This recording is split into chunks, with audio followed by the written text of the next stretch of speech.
Good evening.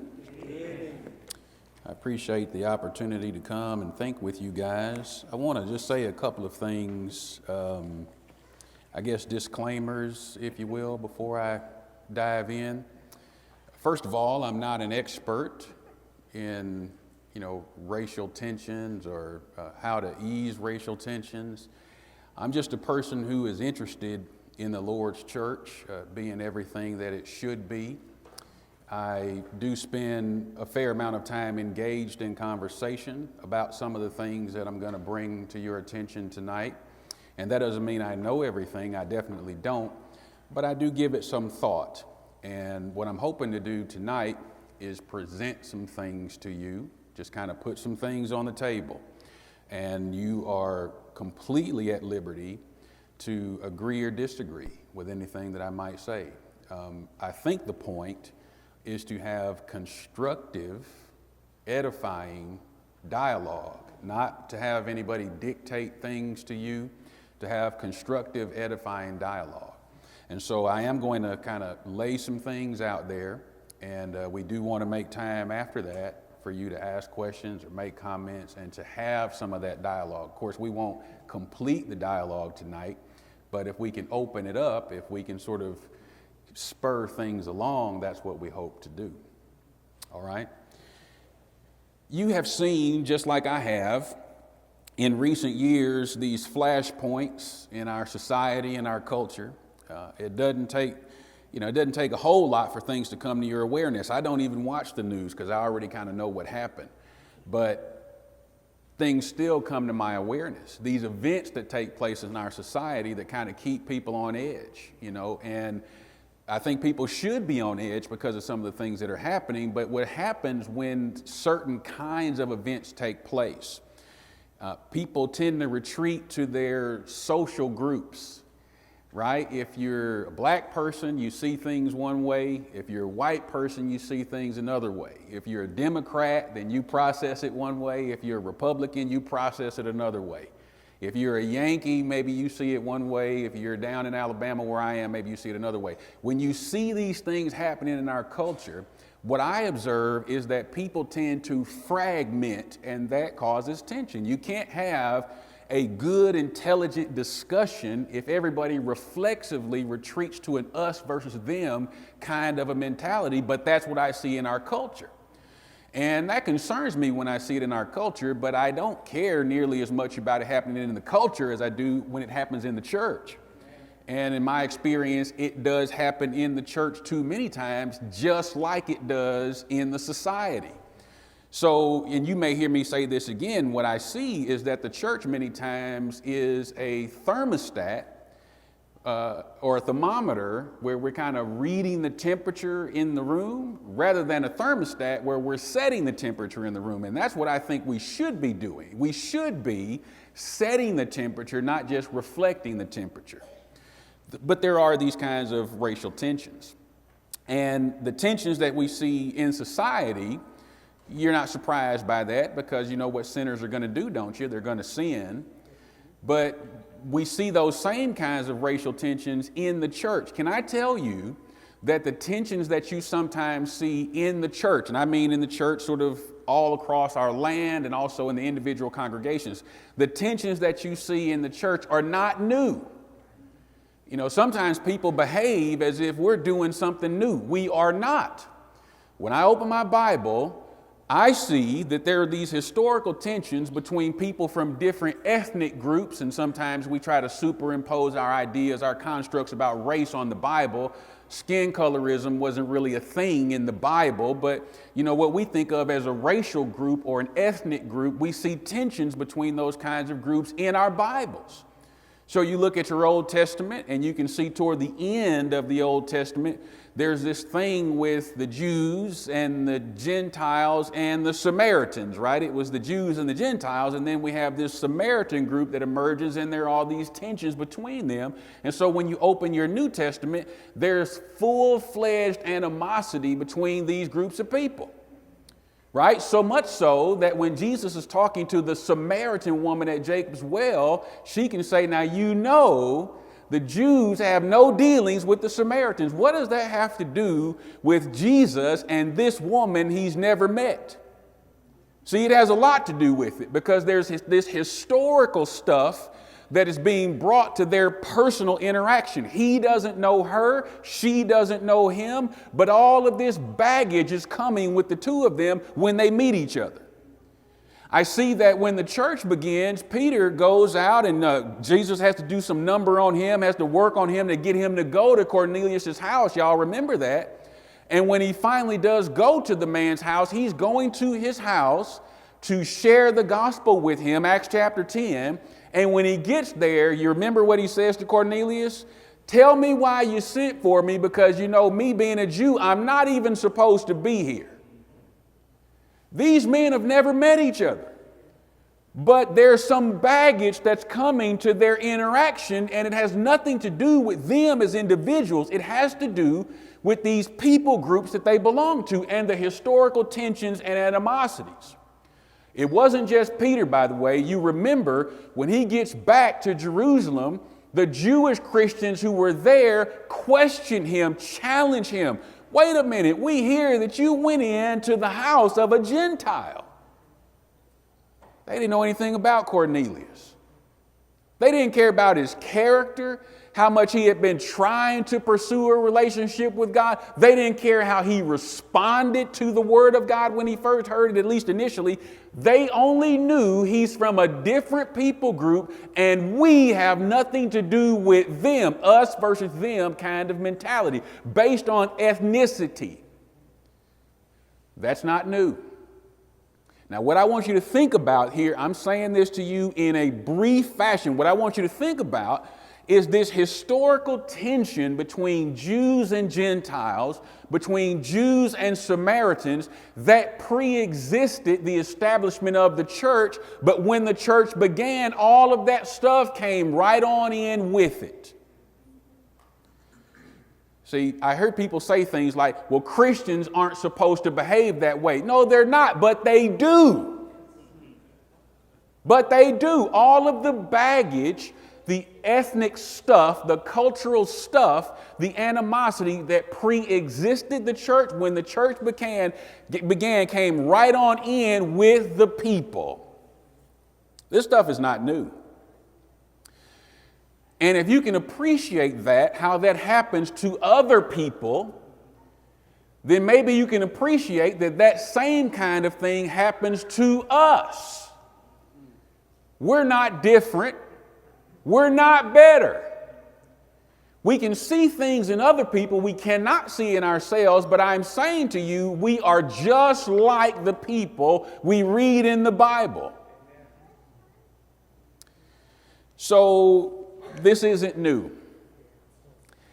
What I want to try to do in a few moments is present what I think are some things that if we're going to bridge racial divisions in our churches today. And by the way, newsflash, there are racial divisions in our churches today.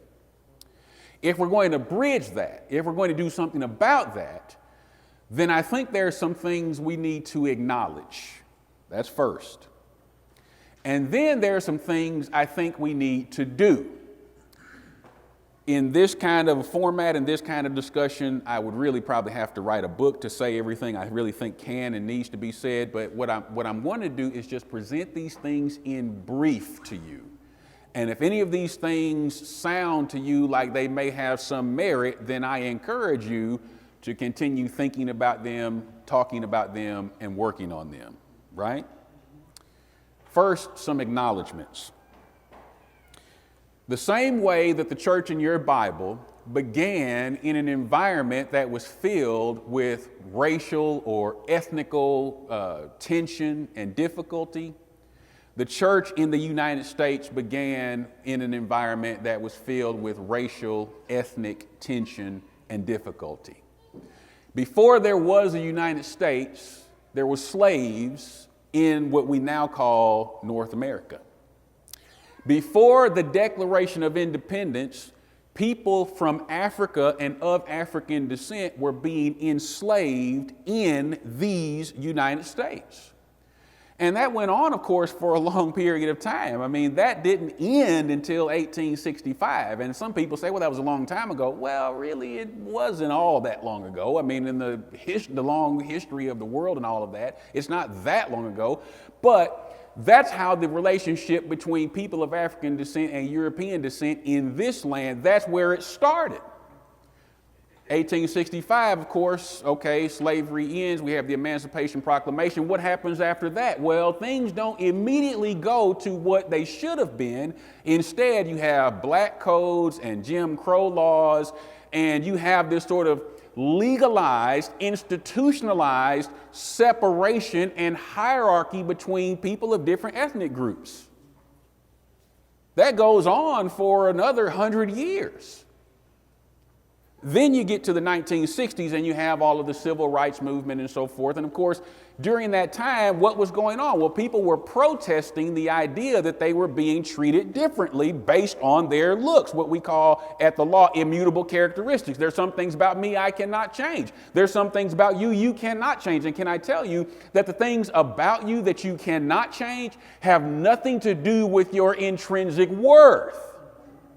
Nothing to do with your intrinsic worth. But if you operate in an environment where your value as a human being is affixed based on things you cannot change, well, that can create some problems. And so in the 1960s, people were sort of protesting all of that. And so you had people protesting that. And what was the response to that?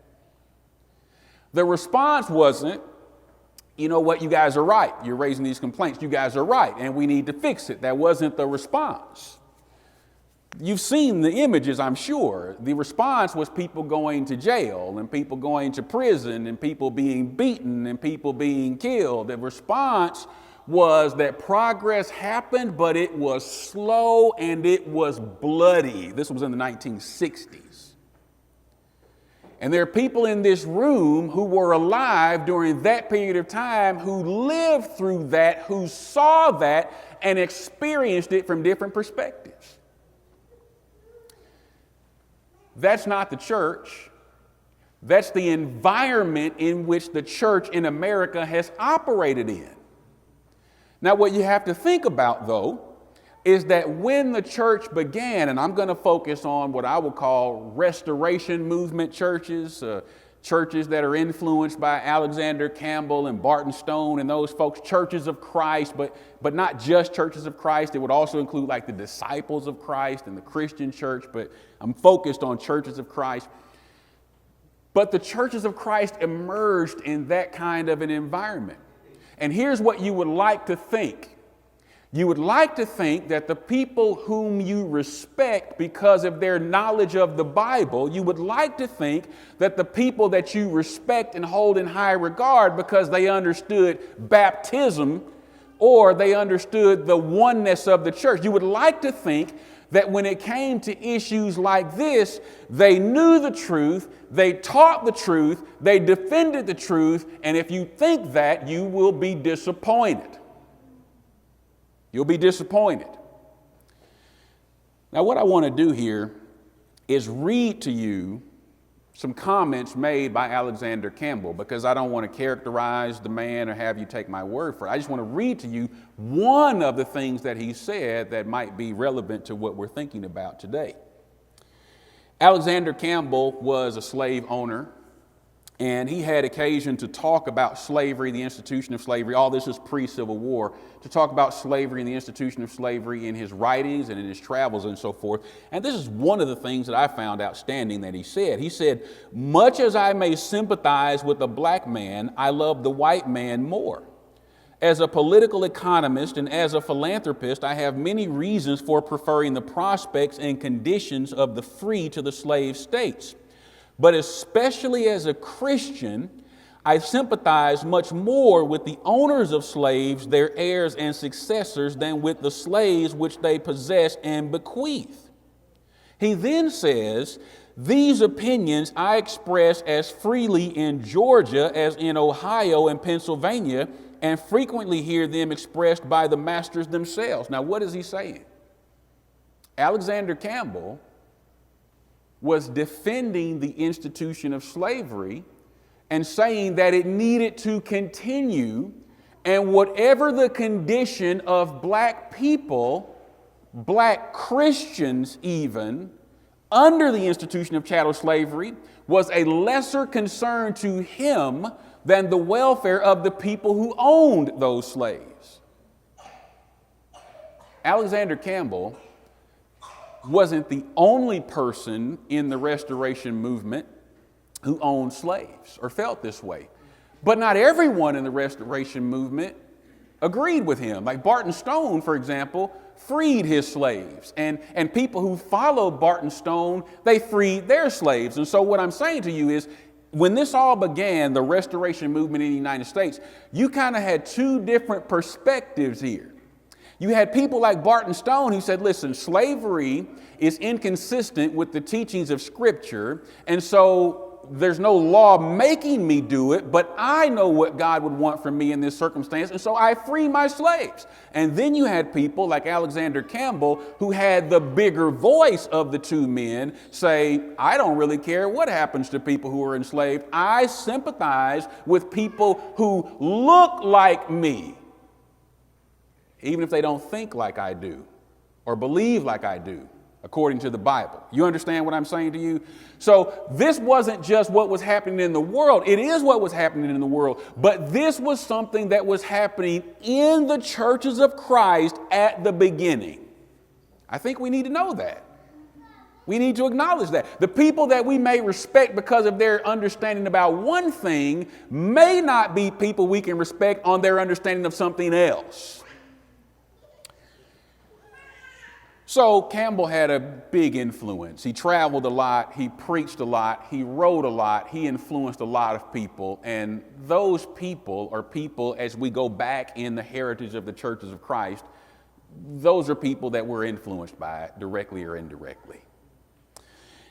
Over some time, there was another man, though. Let me mention this guy, because most people don't know this gentleman named John Shannon, but I know John Shannon because I'm from Missouri. John Shannon was also a very influential man in the Restoration movement. He also was a slave owner, but he was the first president of the first college founded by Disciples of Christ, which is part of the Restoration movement. He was the first president of the first college established by the Disciples of Christ, called Bacone College in Kentucky. He was also the second president of the University of Missouri. Now, this should tell you something about the kind of influence this man had. He had occasion, and if you were to look, you could find it yourself. He had occasion to speak at the pro-slavery convention of the state of Missouri. So before the Civil War, states are trying to decide what we're going to do here, and some of the states, the southern states, decide to secede. As those discussions are going on, he addresses a convention there in Missouri, and this is what he says. He says of slaves, first, that slavery was not the fault of white folks at the time. He says, we didn't create it, we just inherited it, so it's not our fault. Second, he says slavery is good for the slaves. It's the best thing for these people of African descent. And when he approaches the idea of emancipation, this is what he says. They, that is slaves, could not remain in our midst. It needs no argument to prove that the two races, black and white, in number so nearly equal, especially under a republican form of government. We live in a republic, not a democracy.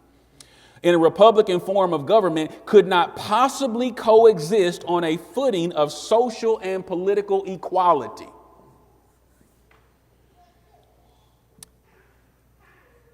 Self-preservation, the first law of nature, would compel one race to expel, exterminate, or enslave the other. Now, this is a man highly influential in the Restoration movement, president of one of our first colleges, responsible for training and equipping young minds, who also had the gravitas to speak to a convention for the state of Missouri on the question of slavery.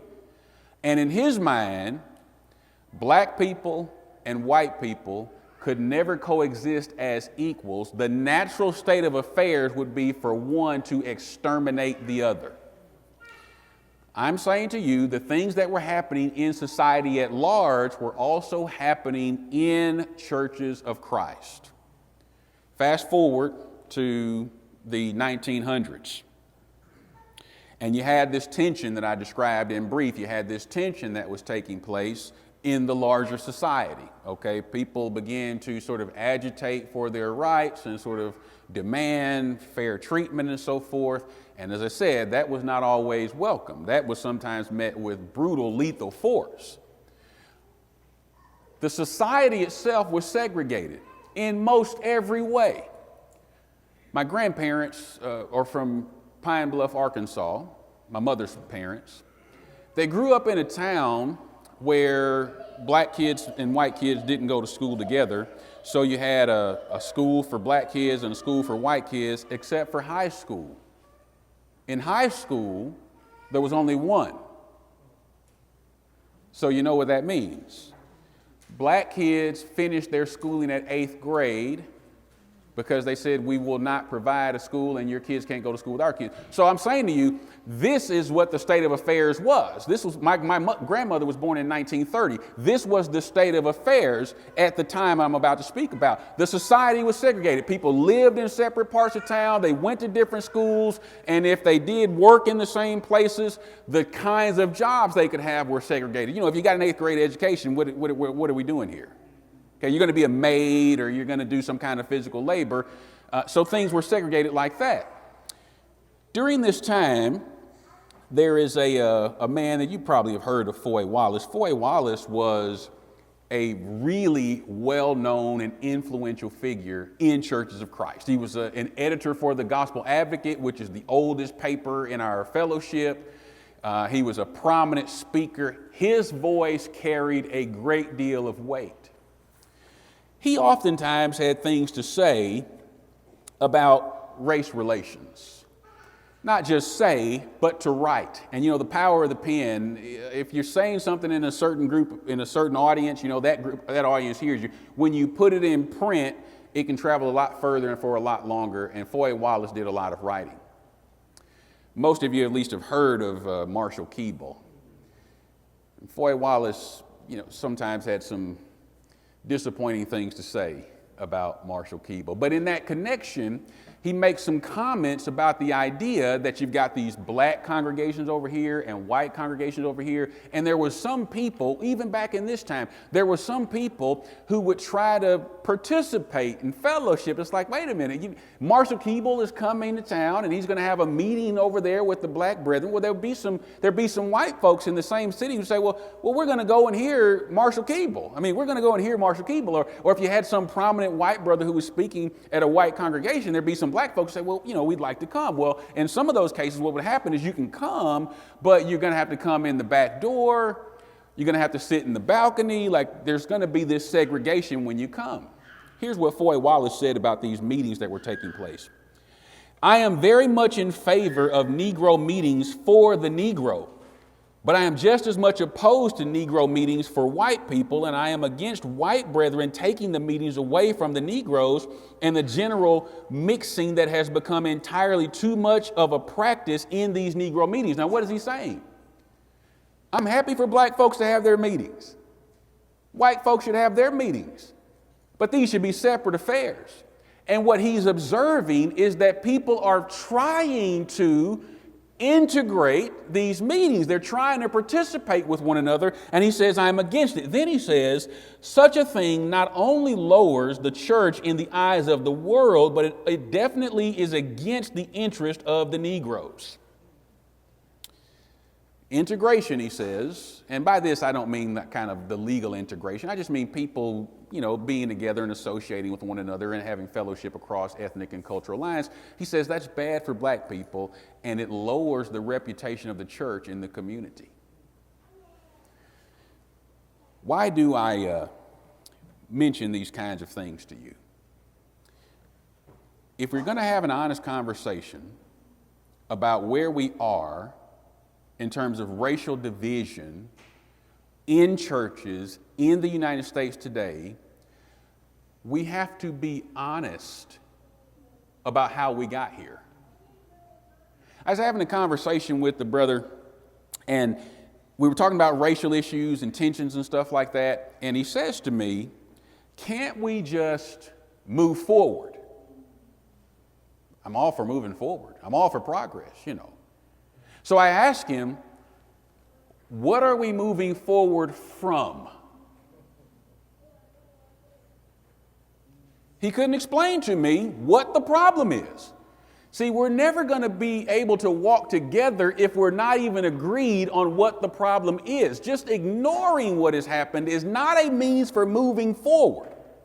You have to at some point stop and take inventory and think through where we are and how we got to this place. That's the only way you can responsibly chart a way forward.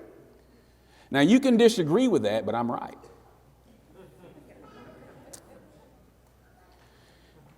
In my estimation, it would be irrational.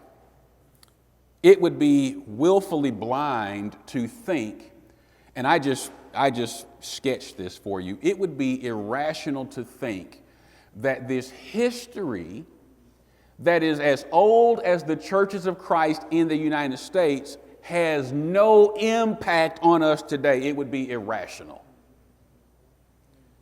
Alexander Campbell, take the race stuff out of it, still has an impact on the way people think and reason and teach in churches of Christ today, even if you've never heard his name before. It has an impact. And part of the impact is that when you go into just about any city in the United States and you visit churches of Christ, you're going to find that most of them are monoracial. They're just about all black or just about all white, even if that's not the makeup of the community where the church meets. Why is that? It's not because the people who meet in those buildings today made a conscious decision to be monoracial.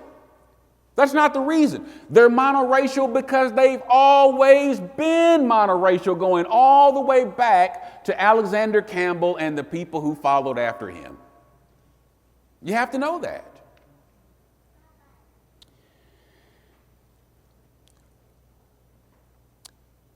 I know that this kind of thing can be a bit daunting. It can be a bit frustrating.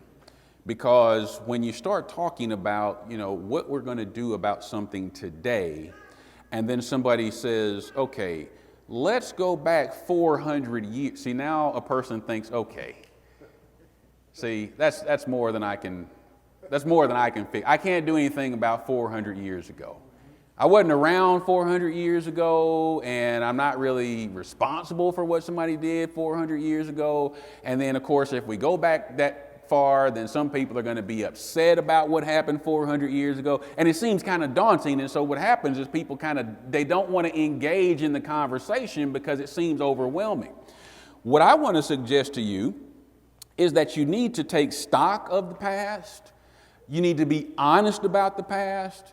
You need to tell the whole story about the past, but you don't want to get stuck in the past. See, I am about moving forward. I need information so that I can move forward responsibly. I don't live in the past, but I need to know the past. I need to learn from mistakes that people have made in the past so we don't repeat them today. Does that make sense to you? See, the things that I just said to you, and I just said these things in brief, I'm not mad at anybody. I don't have an axe to grind. I don't want anybody to feel ashamed. I know how all that stuff works. Okay, I have these kind of conversations. That's not the point. The point is, you do have to acknowledge where we are, which is, we are in a long line of churches that have been impacted by racial animosity and division. That is where we are. And we need to be honest about how we got here. We inherited it. At the same time, we have to be honest Not like John Shannon, we have to be honest and acknowledge that even though we didn't create the problem, we do still have some responsibility for addressing the problem. See, some of y'all have kids in here. I have 2 boys that are coming behind me, and I feel an obligation not to leave the church in the same condition it was when I became a part of it. I am trying to leave it better and stronger and more dynamic. I can't just say I didn't make it this way, and so listen, y'all do the best you can. What kind of father would I be? I have a responsibility. We all have a responsibility. We just need to acknowledge that. Now I want to make a few suggestions. If you agree with me on the basic premise that we do have a situation here that is not ideal, it's not a problem of our making, but it's still, that doesn't mean we don't have any responsibility. I mean, we are supposed to do something about it. And I know it can seem overwhelming because no one person and no one group of people can fix what has happened over the course of 400 years. I know that. But if you agree with me that we should have a mind to try to make things better, then I want to make what I think are some kind of simple suggestions that any of us, all of us, things that we can do to help make things better. The first thing I'll say is that we cannot assume that everything is fine just because there is no overt conflict. Sometimes people think that if things are quiet, then everything's okay. And that is a mistake. Things were quiet when schools in our fellowship were all white and said black people can't come. Things were quiet. Things were quiet, and I'm speaking of a church I know personally. Things were quiet when black people were being told they could come into the building, but they had to use the back door and sit in the balcony. Things were quiet, okay, but they were not okay. Sometimes we think that the absence of overt conflicts is the same thing as peace, but it's not. Quiet is not necessarily the same thing as peace. You know why? Because people tend to push conflict to the side and quell voices that are outside of the majority so that they can keep things peaceable, but what they really mean is keep things quiet. That's not the same thing. In Acts chapter 6, the Grecian widows or the Hellenist widows were there in the church at Jerusalem, and they were being overlooked. Y'all remember that? They're being overlooked in the daily ministration. That is, whatever the service is that's supposed to be going on to care for these widows, they were being overlooked, and things were quiet. But there was a problem, and then somebody began to give voice to the problem. The Bible says there was a murmuring. Y'all know what murmuring is? Y'all don't do that here, so y'all don't know. You know, but it's one of those things. It's kind of inaudible. You can tell that somebody's displeased, but you don't know exactly what's going on. Like they're not coming right out and saying exactly what the problem is so you can address it head on. There was this murmuring, and that's when things stopped being quiet. And when they stopped being quiet, what I want you to see is how did the apostles and the other people, leaders in the early church, deal with that? They didn't say, you need to pipe down and be quiet because most people are taking care. They didn't do that. They listened to the murmuring, figured out what the problem was, and dealt with it head on. You know that. What if they didn't do that? You ever thought about what the consequences would have been if those voices had been stamped out? What would the consequences have been for relations between Jewish Christians, the Palestinian Jewish Christians, and Hellenist Jewish Christians if those voices had been quieted? There may have been a rupture in the Lord's church right then and there. Just because things are quiet, that doesn't mean that everything is okay. And you need to know that. I've been in churches where everything seemed just as quiet and peaceable until there was some kind of spark and everything just blew up because there was underlying stuff that nobody ever talked about.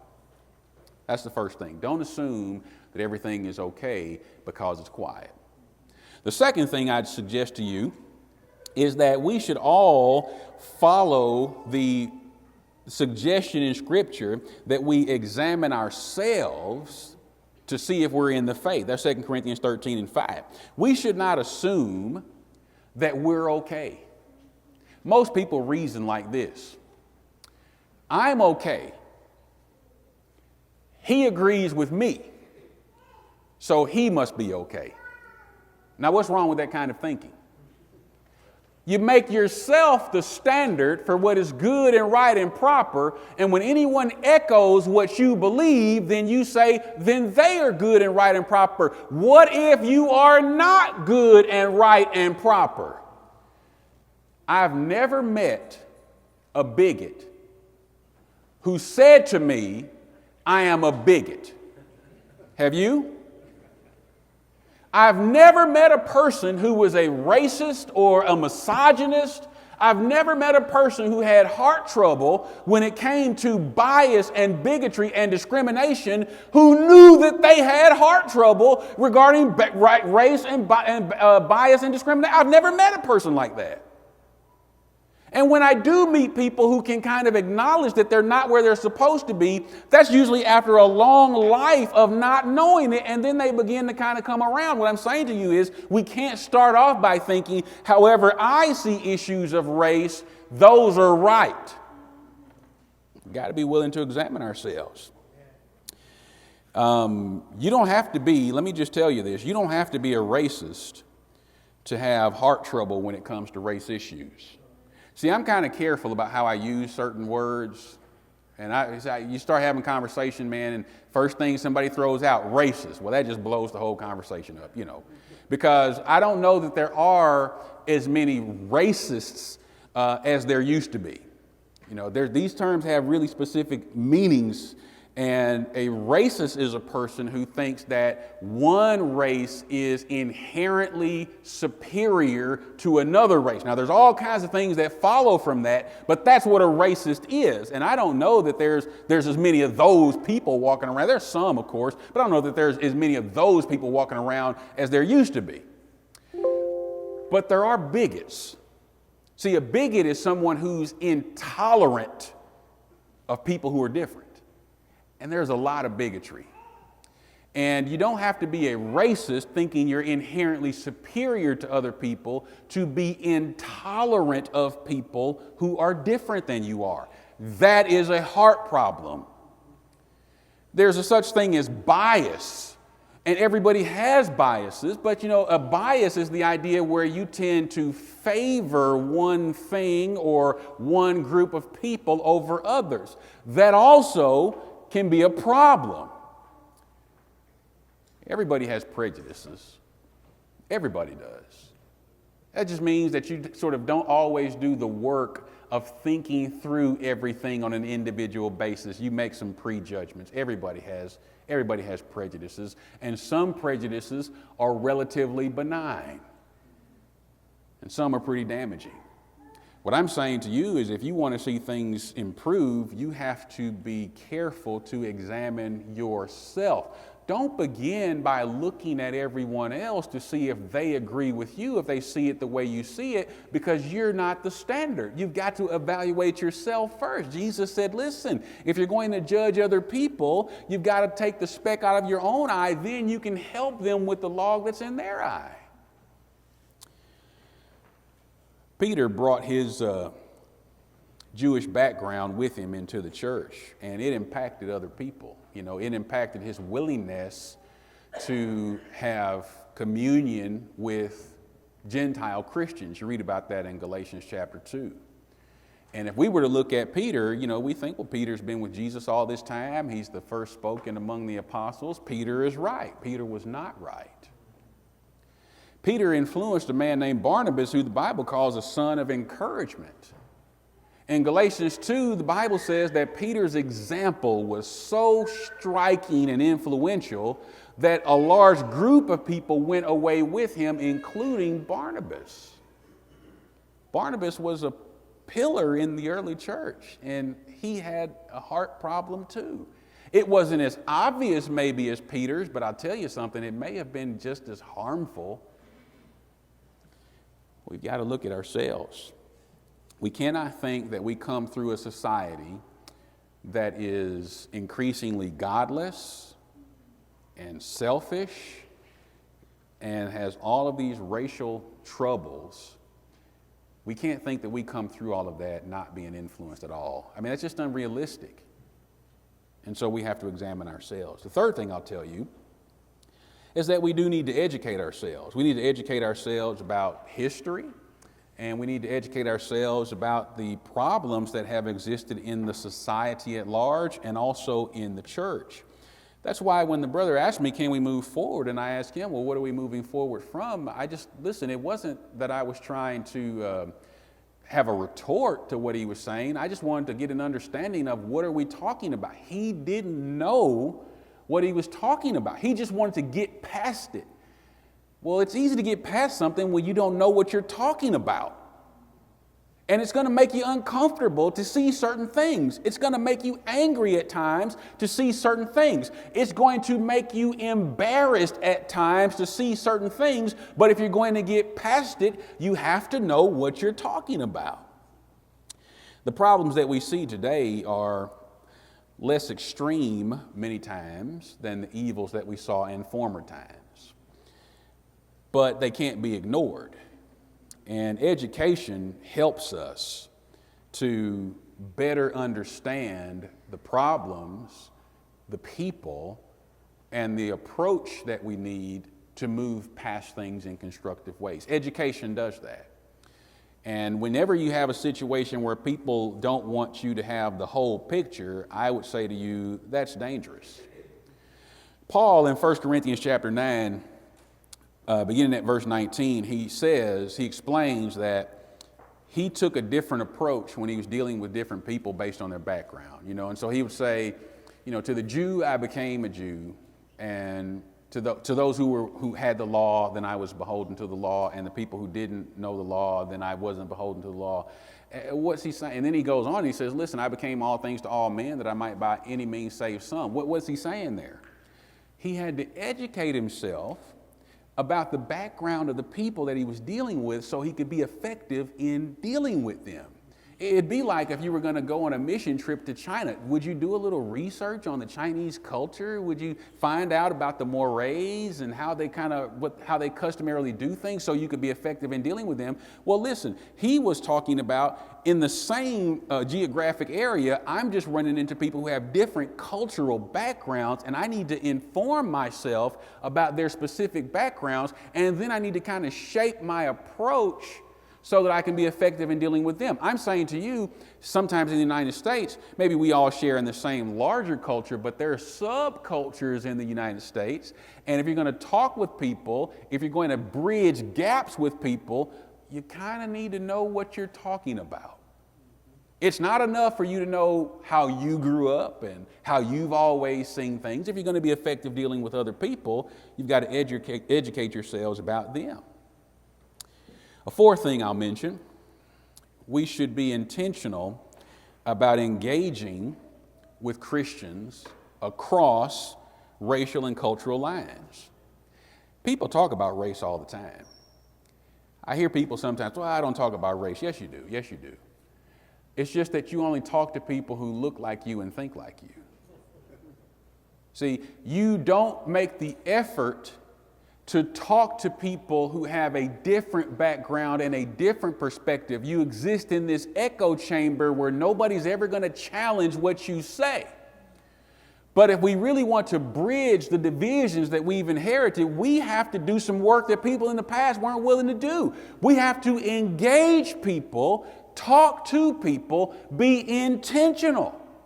And that looks in this congregation on a Sunday morning. You're going to have people who have a completely different background than you have. How much time do you spend engaging with those people, getting to know and understand them? They love the Lord just like you do. They just have a different experience with America than you have.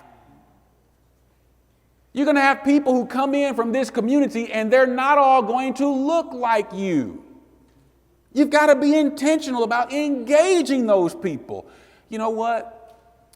Maybe it'd be good to invite people who have a different background than you to your home. Amen. Hey, listen, have a Bible study, that's great. Just have dinner. Yes, just have a conversation and talk about how they grew up and kind of what they understand about certain kinds of things. Not to argue, not to judge, to understand. We have to be intentional about that. We have to be intentional about that in here. But you'll also want to be intentional about that, I think, outside of this congregation. One of the things that I've seen some congregations do, and I think it's been pretty helpful, is there may be a monoracial congregation, a black one and a white one. And many times, they're half a mile apart. I mean, they're a mile apart. So you can't tell me that they're monoracial because the neighborhood. No, it's not. You're in the same neighborhood. It's because that's the way you want it. Or that's the way it's always been, and you're not willing to do the work to change it because you're comfortable with the way it's always been. What if those congregations made it their business to get to know each other? Listen, sometimes I mention that and people say, well, we don't agree on this or that. I don't have to agree on everything to recognize that a person is my Christian brother or sister. I'm sorry. You don't have to agree with me on every doctrinal point for Jesus to love you and for you to love him. And if we love the Lord, I think it'd be good for us to get to know one another better. And we can do that if the men of this congregation and that congregation just want to get together and have coffee and donuts sometime and just kind of get to know each other. We can do that if we want to join together for some fifth Sunday singing or something. There's a lot of ways we can do that. We can do that with one family just inviting another family from another congregation to a meal together. But you should do it, and you should be intentional about doing it. If we're going to break out of some of the ruts that we have found ourselves in, we're going to have to do that intentionally. And we'll learn some things because people with different backgrounds than we have, they have something valuable to say. It's just that we're not used to hearing it. Engagement can happen on these different levels. They can happen within the congregation. They can happen between congregations. They can happen between Christians. They can happen with Christians and non-Christians. I'm saying to you, they should happen, and we should be intentional. We have long enough accepted what is less than optimal in the Lord's sight because this is what our forefathers handed us. We've accepted that. And I say to you, we shouldn't continue to accept that. And the last thing I'll mention by way of suggestion this evening is we should really be careful to preach and teach about bias and bigotry and racism rather than overlook these things. See, what happens is this stuff can be uncomfortable for people, and we like to kind of hammer sins that we know the people in the building don't struggle with. But I think we really need to spend some time challenging people in their hearts where we can't see things. There was a long period of time in this nation's history where racism and bigotry were trumpeted from our pulpits without any pushback for decades, for centuries. And now people are scared to say something. We should talk about these things. That's one of the things that's encouraging to me about the congregation here. I don't really know you guys, but I do know that you guys have been intentional about having these conversations. You have to be intentional. And when you have them, you know what? Some people are going to get uncomfortable. But if we start talking about marriage and divorce and remarriage, somebody's going to get uncomfortable. If we start talking about baptism, somebody's going to... It's not an excuse to avoid things that need to be talked about. We have this kind of policy of avoidance, but I'll tell you, being a respecter of persons is a sin. It's an ungodly disposition of heart. God says we should not be respecters of persons. He is not a respecter of persons. But if we're not careful, some of us are respecters of persons, And if people around us love us, they shouldn't ignore that. They should challenge that. You know, if I'm around a group of people and somebody kind of makes an offhand comment about another group of people who aren't around, it's my job to say something. Y'all may not function that way, but I do. You know, if I'm in a group of men and they start saying crazy things about women, oh, wait a minute. It's my job to say something, okay? And I know that there's some room where you can kind of make, you know, joke and stuff like that, but some things are not jokes and some things are not funny. You know, you start talking, I've been in settings where Christians are saying things about Muslims, and I'm like, well, wait a minute. We're not going to do that. We're not going to judge whole groups of people. And it's easy to do that when they're not around. So if you're in groups of people and they're kind of making comments about other groups of people, maybe they're based on race or something else, then it may be time for you to do some teaching, even if it makes other people uncomfortable. We've got to speak against evil wherever we find it, and sometimes we'll find evil in our own congregations. And I'm just saying to you, don't ignore this one. Preach the whole word, preach the whole counsel of God. And if you do preach the whole counsel of God, you're going to run into this one. I'm not suggesting that anybody needs to mount a hobby horse and ride it like the Kentucky Derby. That's not what I'm saying. I'm just saying don't avoid this one, because there are always people in an audience of any appreciable size who need to be challenged here, always. We don't ignore these kinds of problems. We don't deny these kinds of problems. We understand that we didn't create these kinds of problems, but we have inherited them, and we should be careful. Do not accept the idea that God is okay with two brotherhoods. Don't accept that. If you have a black brotherhood and a white brotherhood, then you do not have a brotherhood. Jesus didn't die for two churches. He didn't die for white people or for black people. He died for everybody so that everybody could be a part of one church. Jew and Gentile, slave and free, male and female, black and white. One church. If we believe that, then we should be active in trying to help realize that in our society. In Ephesians 2 and verse 14, Paul says, "For he himself, Jesus, is our peace, who has made us both one and has broken down in his flesh the dividing wall of hostility." In some places, people have been pretty good at building that wall up again and fortifying it whenever it begins to kind of atrophy.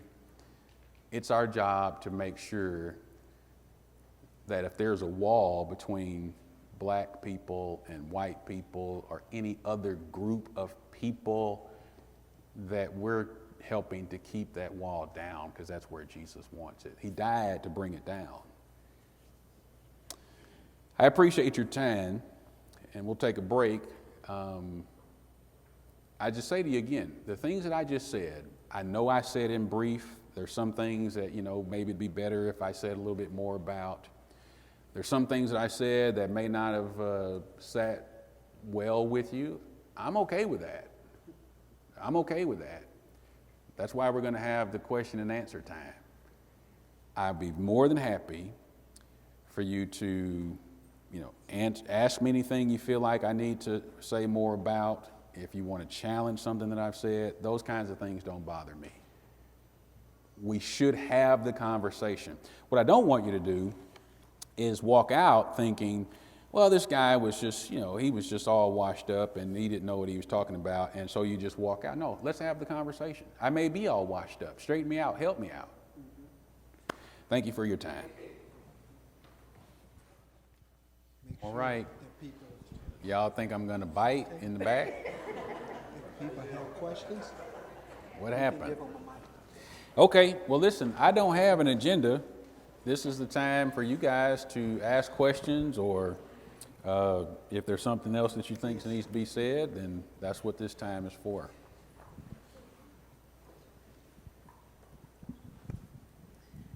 First of all, thank you. The presentation was great. And thank you. The question I'm asking is based on the book. Yes, ma'am.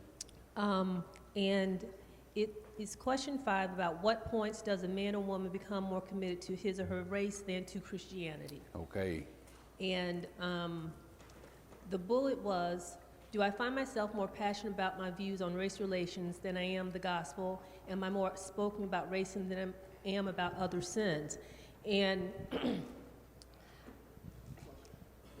let's just say I have an affinity for said president, and I wear that T-shirt. And, you know, I understand he is a politician. I don't embrace his ideologies, but I like that person.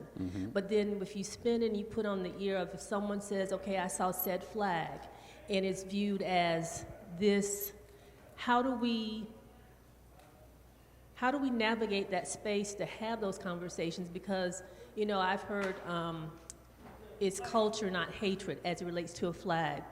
So to me, they're both very politically driven. And as Christians, I know our allegiance should be as a Christian, but at the same time, if someone has that flag or someone wears that shirt, you know, highlighting a president, how do we navigate that? Because some people may think, well, I'm all about that person and that person's ideology. Certain pieces I like, but I'm not following wholly that person. Okay, I actually hope to talk about this basic idea during the sermon tomorrow. There is a confluence in our culture between patriotism, politics, and religion. And what happens is people wrap all this stuff up together, and that kind of heightens the volatility of any conversation you want to have about any one of them. My suggestion in brief is don't amalgamate these things. I don't care how you feel about the United States. You can go to heaven. You think it's the greatest nation in the world, that's your opinion. You think it's the worst, who cares? You can still go to heaven. And it shouldn't interrupt our ability to have fellowship in Christ, you know, what you think about this country or any other country. And I'd say the same thing about politics. Now, politics is kind of complicated because what people like to do is emphasize certain aspects of a political platform or agenda and act like that's all there is to it. Well, that's just not how any of it works. See, if you're not a wise person, then you don't understand what people in a political environment like we live in are doing to you. What they do is they bundle a series of things together that they believe as a bundle can get them a majority of the vote. And they expect you to swallow the entire bundle, whether you really believe it or not, all of it. And we do that to each other where, okay, you're Democrat or Republican, and what everybody says whenever I see these conversations about politics among Christians, well, I don't agree with that part. I do agree with it, but I don't agree with that. Yeah, but you'll do that for yourself, but you won't do that for somebody else. You'll accuse other people of swallowing the whole bundle when you know that you don't swallow the whole bundle. It's dishonest. And that makes it hard to have the conversation. And then it becomes even more difficult when people begin to think and reason like America is a Christian nation, America is the nation of destiny, God had, okay, Russia is a nation of destiny too. Okay, what is the destiny? But we begin to think and reason like the United States is the new Israel. We are the new Israel. Or we begin to think and reason like, I don't want to say too much more because I'm going to talk about this tomorrow, but you got to be careful about tying all this stuff together. That's my suggestion. And when I say examine yourself first, none of us believe that we're tying this stuff together in inappropriate ways. But most of us are. And we can see that in other people. We need to see it in ourselves. So that's kind of generally like, you know, the flag, the T-shirt. Well, what happens, you know, if you're using the flag, if you're talking about the Confederate flag, You know, I ask people, well, what is your affinity about the Confederate flag? And they say, well, you know, the culture in the South and all that. Okay, well, that's great. You know, for me, slavery. So whatever you think about it, you can think whatever you want. This is what I think about it. And if we're going to have a conversation about it, I respect the fact that you're telling me that you don't make a connection between those two things. I am telling you I cannot help but make a connection between those two things. And if you think I should respect the fact that you don't make that connection, then I think you should respect the fact that I must make it. Now, I am going to, as a Christian, try to give as much room as I can to you and give you the benefit of the doubt and all of that, and I expect you to do the same. I just think that when it comes to these kinds of things, we expect things of other people, we demand things of other people that we do not expect or demand of ourselves, and that makes it really difficult. So there's a lot of things, I'm just real quick, a lot of these things I don't have to like. That's not the same thing as you and I falling out about it. I got a wife at home. There's some things that she doesn't like about my personality. That only works in one direction, but there's some things that she doesn't like about my personality. That's really not necessary for us to get along well. You know. Yes, ma'am. Yes, ma'am. I got one right here.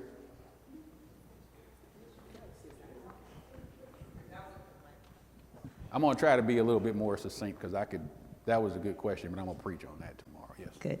So we talked a little bit downstairs just about me traveling and some of the things that I've seen. And so I wanted to ask you, you've been doing this for a while, and of course I've read the book and talking about going to other congregations and having this conversation. And what I wanted to know is, have you seen a change? Because in my travels, I don't see a lot. I told you I was baptized here. I've been at this same congregation for 32 years.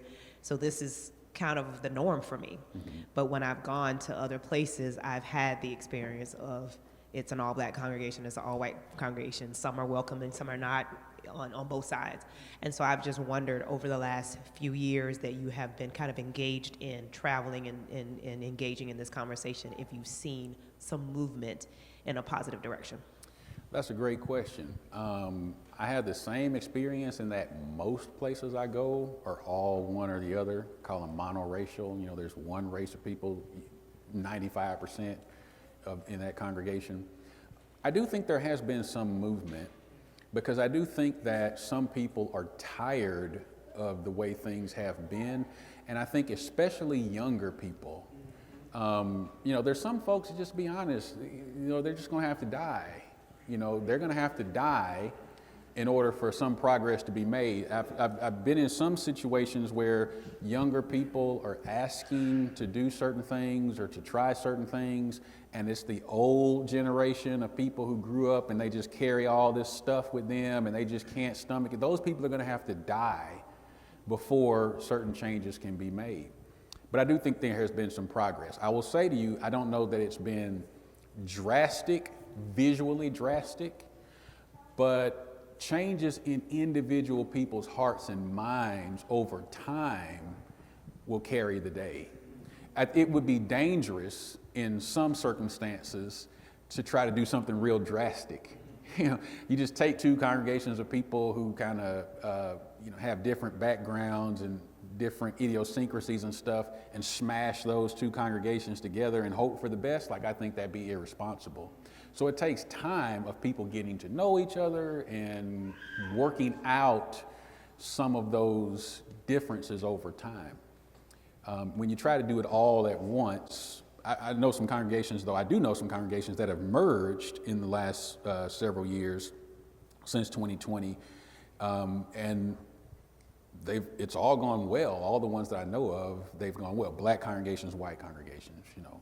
They've all gone well, but those people were kind of thoughtful and careful, and the leadership was, in dialogue, and the members did things together before they just started worshiping together every Sunday. They were careful about how they did it, and I think that we could do more of that if people are inclined to do it. Yes, sir.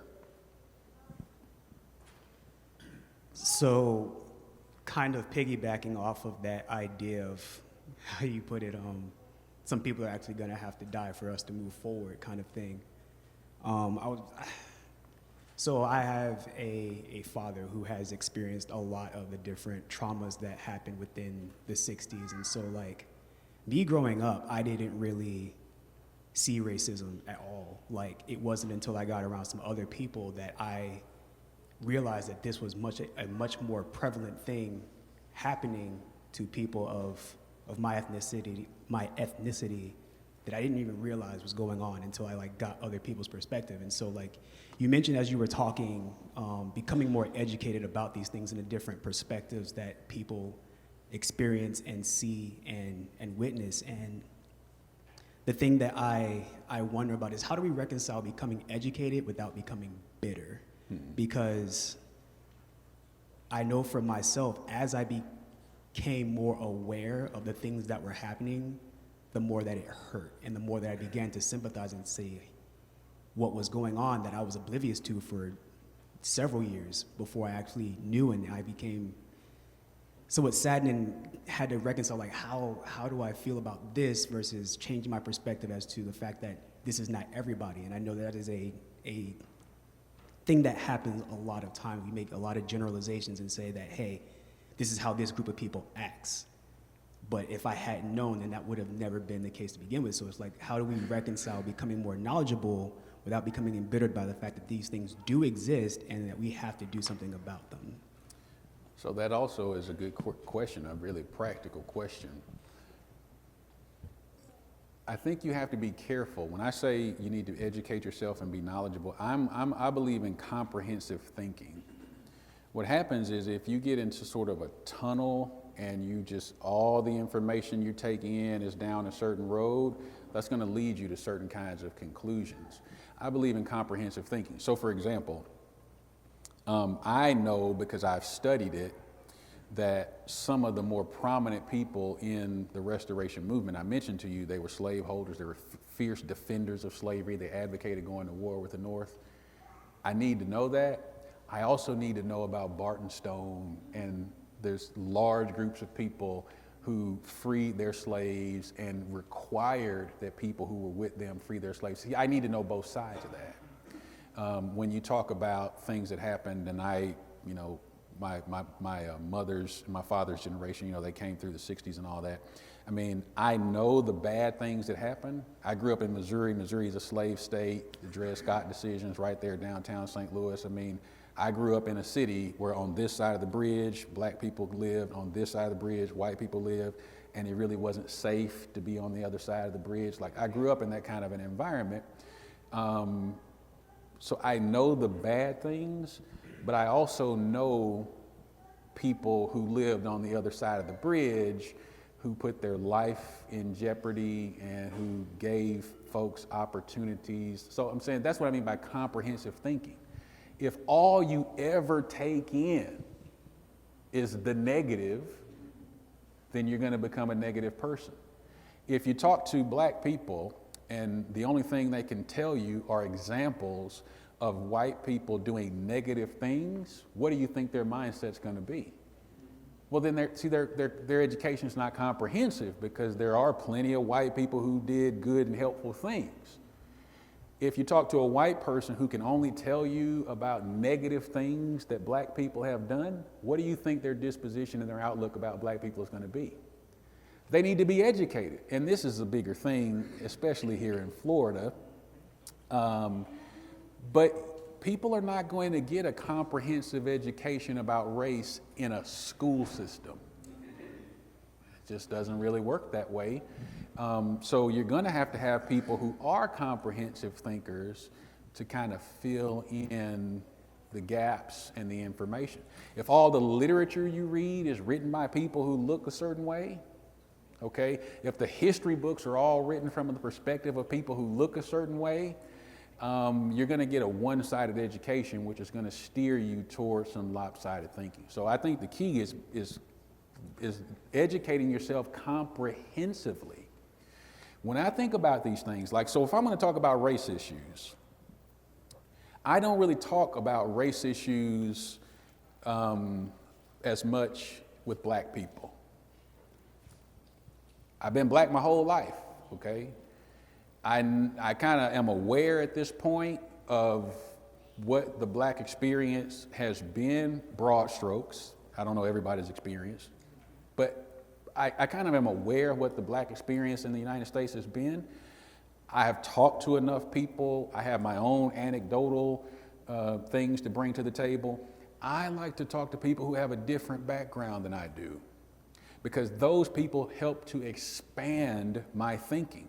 They can tell me things and show me things that I don't already know, and that helps me to think more comprehensively. That's what I think we all need to do. I mean, how much more time do we need to sit around and talk to people who think just like we think? Yes, sir. Out of curiosity, what is your home congregation like?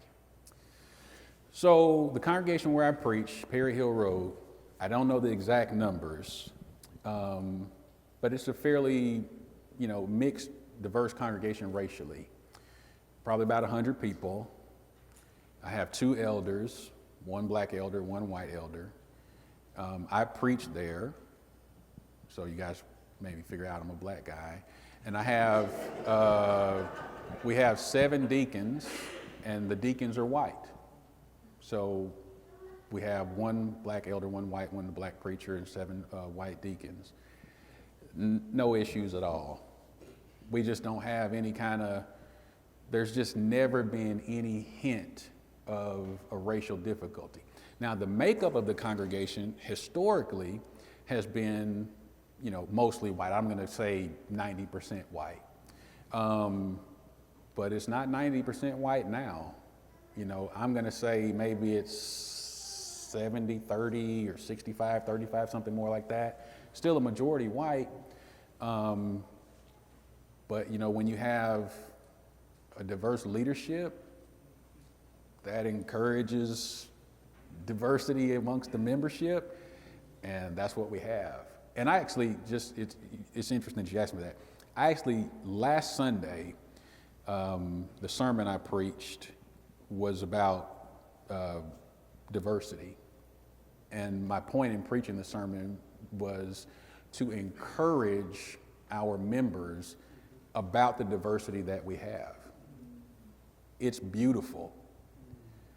We just don't have, and it's not, I don't take any credit for it. I've only been there 2 years. We just don't have anything that you can like put your finger on where it's like racial problems. We just don't have it. Like, the people there love Jesus first, and anybody who loves Jesus, they love also. Rich, poor, northerner, southerner, Auburn, Alabama, we got to go through all that. Black, white, like we haven't had that. Now, that doesn't mean, as I said, the fact that things are quiet doesn't mean that it's perfect. And that was the reason I preached the sermon, because we don't have it. And so some people would think, well, why would you talk about that? No, this is the time to talk about it, because we don't have it, and I want to make sure we do not have it. It's beautiful, though. I'm originally from South Carolina, so from the deep South. When I go home from my mom, who's been baptized a few years, go with her. When I first got to the congregation there, it was mixed of black and white. Whites would sit on one side, whites sit on the other side. Now, whites have totally left, and it's just been a black congregation. Mm-hmm. My concern is you want to teach and have people obey and have a church to go to once they obey. Mm-hmm. But you don't have that. That's my concern with her and anyone else in the area that I want to bring to Christ. There's no strong Church of Christ foundation for them to go and attend and to grow in. Second thing I wanted to say is, I used to go to a congregation in Rome, Georgia, that was majority black. And there was a congregation very close by, like you said, a mile or two away, mm-hmm. all white congregation. Mm-hmm. You ask the black minister, why don't we do more together with the white congregation? His comment to me was, which is very disappointing, he says, when you let the whites come in, they'll take over. So I don't want, we don't want to combine with them because they'll think they need to be in charge, and we'll have to have us not be, a part of the congregation. Again, very disappointing. You're looking at, for me, at the time, a new babe in Christ, and my understanding of the church, no matter what your race is, no matter what, rich, poor, black, white, male, female, those kind of things, doesn't matter in God's sight. So for me, they're very disappointing. When I went to Jacksonville, congregation there is like this, very diverse. Came here, very diverse. It was very encouraging. But again, when your drive and motivation is to teach and have Bible studies and bring people to Christ, you still need to have a strong church for those people to go to. And that's something that, again, is very disappointing for me back home, that I don't have that. And again, that's because of the racial tensions and all those things that are present there. That's mainly what I want to say. These current conversations to me are very important. I need more of them because, again, my prayer to God, and hope all of you pray us together, that my mom and that area that I'm from, because I never heard Church of Christ before. When I came to Jacksonville, went to Clemson, Church of Christ was not even, Baptist, you Methodist, that's all you were. The Church of Christ is almost non-existent. So you have a congregation there, you're happy, but again, you don't have the strong foundation. So a lot of things need to be done on Church's part of hopefully helping me to go there and to hopefully gain some ability to see a church grow, diversify, and then if I have the motivation and have brothers here that we're ready to go and teach people, that they will have a strong congregation that they can attend once they obey. And again, that's something that right now is non-existent, and that's again a concern. There's just one thing you mentioned there, I just want to say something quickly about, and that is,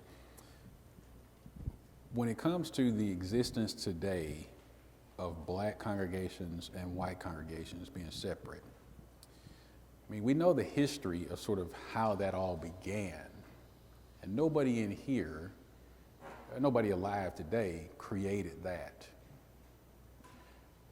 But we all either maintain it or we try to do something about it. And when I travel and talk with congregations, I don't care if they're black or white, I find in some cases people either make excuses for, maintaining this kind of separation, or they tolerate it. Black congregations and white congregations. See, I talk to both, and I talk to the leaders, in private. I talk to groups of elders in private, or I'll talk to preachers in private. And sometimes people will say things like what you just said. They're concerned about, well, if we were to merge, what is that going to mean for me? Man, I don't really care what that means for you. See, this is not about you. It's the Lord's church. You get hit by a bus tomorrow, it's still the Lord's church. See, so we got to be careful about that. And so I will challenge the leadership in a black congregation, if they start making excuses for why they can't develop stronger relationships with white brethren across the street or across town. I will challenge that, and I will challenge a white congregation the same way. And so we should just kind of be careful for that. It's not the other person's fault today that we continue to maintain this situation. It's all of us. Now, we didn't create it, and we know it came about in a certain historical circumstance. But if we allow it to continue, I say that's all of our faults, unless we're being intentional about trying to rectify it. Then I say it's all of our fault. I got one in the back. Now, hang on one second. He's coming to you with the mic, because make sure everybody can hear. That's what happens when you sit way in the back. That's what happens. That's what happens. So what does that look like? Because you talked about, like, there's no excuse for this congregation on this side of the track to be all white and the other side of the track to be all black. But I've seen that growing up in the South Florida area. What is actually the proper response to that, right? Is there a response as an individual, Or do we make a collective response as a church when we see that in terms of the challenge? Because I think we hide behind this autonomy thing too often. Well, whatever their eldership has got going on over there, that's them, we're us. And I hear that a lot in terms of the reason why we can't say anything or we can't write a letter or whatever it may be as it pertains to when we see something that is not right within the Lord's church. So what's a practical example of what a proper response would be if that were the case? Yeah, so I think that the response is individual and corporate, right? So as an individual, I don't need anybody's permission to go and visit a congregation where the members are racially distinct from me. When we moved from the church in DC, when we moved to Alabama, we visited around all the churches in Montgomery, black, white. Okay, I think the city probably is a little majority of black people, but it's kind of close to 50-50. So I couldn't really figure out why are all these churches black and white, like 100% or 98%. I couldn't really figure that out. The only reason it could be today is because that's how people want it, because the city doesn't look like that. The neighborhoods don't look like that. People drive past 5 or 6 buildings to get to the one they want to be in, and the one they want to be in, everybody inside looks just like them. We self-select these kinds of racially distinct groups. We don't have to do that. So my wife and I, when we moved to Montgomery, we looked at the different congregations in the area, and we decided that we were going to worship with a congregation that was like 98% white. And the reason we did that is because we knew we could handle it. We knew that when we went in there, we were going to hear some things that we didn't love. And we knew that there were going to be some people who were not used to being around black people. And what I know is that some people will walk into a building, and if everybody in the room looks different than them, they won't be back. I know that. It doesn't matter how people treat them, they won't be back. They don't see any representation of them, they won't be back. Or if there's some kind of insensitive comment that's made, or everything seems to be kind of one-sided, they won't be back. We knew we could handle it, and so we stayed there. We stayed there for 5 years or so. When we went there, there was one black family, and they left shortly after we got there. So now we're the only black family there. And there was a single lady here and a college student there, but we were a family of 4. We were the only black family at that congregation, who, by the way, considered themselves diverse. I thought, this is crazy. You think you're diverse. But we stayed there because somebody has to be first. Someone has to be first. That's an individual decision. Okay, but I preached at a church there in DC, and the church I preached at was majority black. Like all the congregations that were in DC, they were all majority black. I mean, white people tended to worship out in Maryland or Virginia somewhere. So I made it my business to build relationships with the preachers in these white congregations. I would go to their they had a black preachers meeting and a white preachers meeting. Nobody called it black and white. I'm just telling you that's what it was. There was a different meeting for the preachers in that area, the black ones and the white ones. I went to both. And I sort of built relationships with some of those men, invited some of those men to speak at our congregation on occasions. When we had, different meetings and different workshops and stuff, invited those men and asked them to invite their congregation. I started a lectureship in DC when I was there. I directed it for 3 years. I made it my business. Equal number of white brothers and black brothers who were speaking. Now, these were men that I had come to know. I had confidence in them in terms of what they were going to say doctrinally. And we didn't preach on race. We just preached the gospel, and we got black men and white men. And so this is an individual thing, but in that situation, I was doing it from a leadership perspective, and you can have that. And then you can also have like the corporate group. There's a congregation in town, they're having a meeting. We are going to get up as a group and go over and support it. Or, what people do? They have meetings and they have workshops and they have things going on. and they send out invitations to some congregations and not others. You got to do better than that. But that's a group thing. So if no one else feels a responsibility to try to improve this circumstance, I do feel it. And I got 2 boys who are coming behind me, and I have concerns about what they're going to think about the Lord's church. I don't want them to think there's a black brotherhood and a white one. And I don't want them to feel like they're out of place if they walk into an environment where people claim to love the Lord, and just because people don't look like them, I don't want them to feel out of place.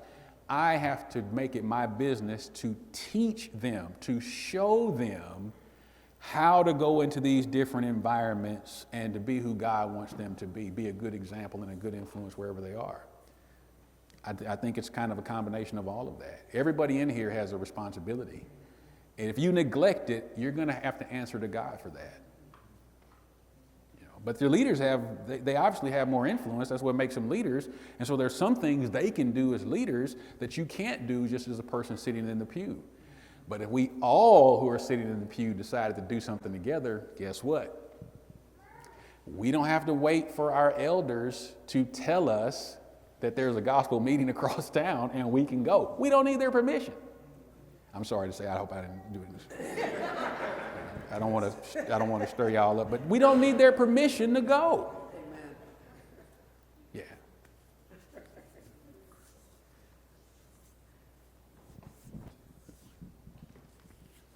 I have one up the middle too back here. We got about 4 more minutes. 4 minutes. 5 minutes. Okay, now I'm happy to take it, but I want to make sure that my sister gets hers in also. Yes, sir. So I could be crazy. Yes. I feel like I don't want us to make this entirely just a black and white discussion. Yes, sir. Because I know that we have more than that represented here. And so, like, we've had a lot of discussion about that, but language is just as much a way of deterring unity as skin color is. And so I just want us to be mindful that that is something else that we potentially could be overlooking as well. The dynamics there and allowing things of that nature to divide us rather than unite us, not considering the fact that, hey, there's a whole group that we might not be communicating with because it can be a struggle depending upon backgrounds. Yeah, so that's perfectly fair. What I will tell you in my experience, there could be, but I don't really find Asian churches of Christ in the United States or Indian churches of Christ in the United States. I do find some Spanish-speaking congregations in the United States, but there's a language barrier there. Diversity is not just black and white.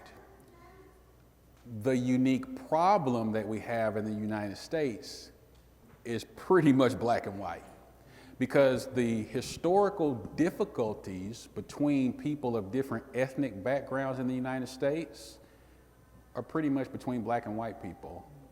And other people just wind up kind of being affected by our inability to deal with our historical problems. That's now, nobody has to agree with that, but that is my perspective on it.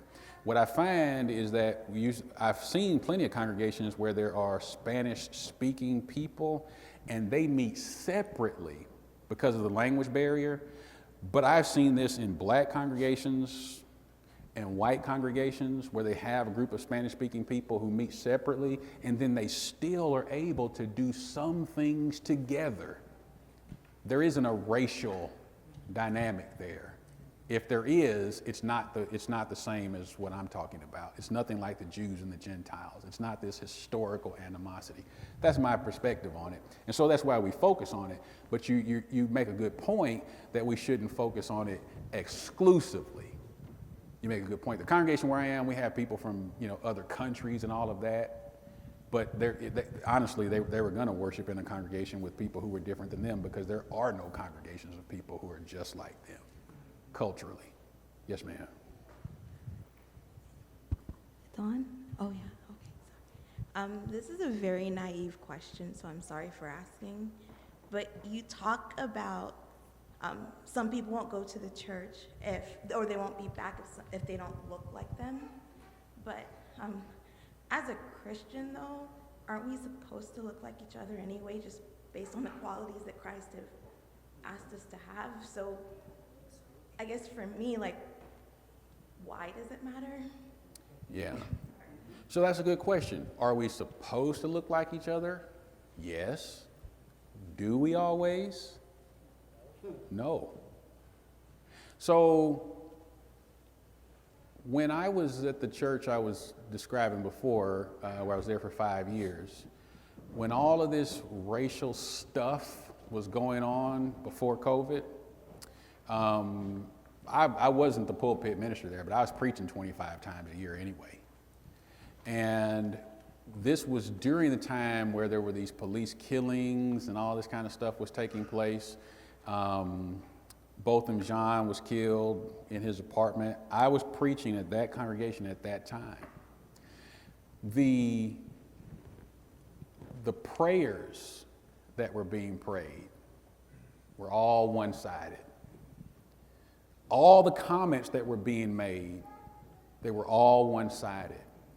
What I can tell you is that the black folks who were sitting there as that was happening, when they went into the services, they were in pain when they went, and it was made worse when they were there. That's the kind of stuff that if it can be avoided, people prefer to avoid. I preach on that stuff, and I try to preach on it comprehensively. Botham Jean is killed. I spent the next 2 weeks preaching about that. The gospel, as it pertains to what happened and how we should digest that and what we should be doing about that. And that's what a lot of people, black and white in that case, that's what a lot of people needed. But you see, when some things happen, it could be political, it can be social. If you're in a certain congregation, you know that you're not going to get what you think you need. You need to see how the gospel should be applied to this, and you're not going to hear it. And if you do hear something, it could be worse. It could be made worse. People prefer to avoid that kind of stuff. I didn't say that, listen, you can call it a sign of immaturity on their part. Maybe it is. But all of us are not as mature as we ought to be. All of us are not as developed as we ought to be.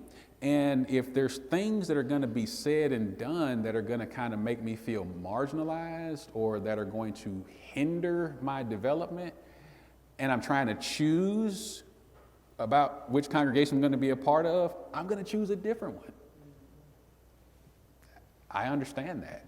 That's why I said we chose to be there, because we knew that we could handle it. And I know that when people walk in and they see, oh, here's a black family. Oh, here's a black guy, he's teaching some Bible class. Oh, here's a guy, he's preaching sometimes. That'll give them a little assurance that maybe, their thinking is going to be reflected sometimes, or things that are concerning them will at least be considered. And I know of situations where it's not considered, So I think you're right. We should all kind of look like Christ. But I'm not going to know if you look like Christ when I show up to visit one time. I can know you don't look like me, right? And that raises some questions that I may not have if I go somewhere else, So that's it. Thank you. Thank you very much for your time.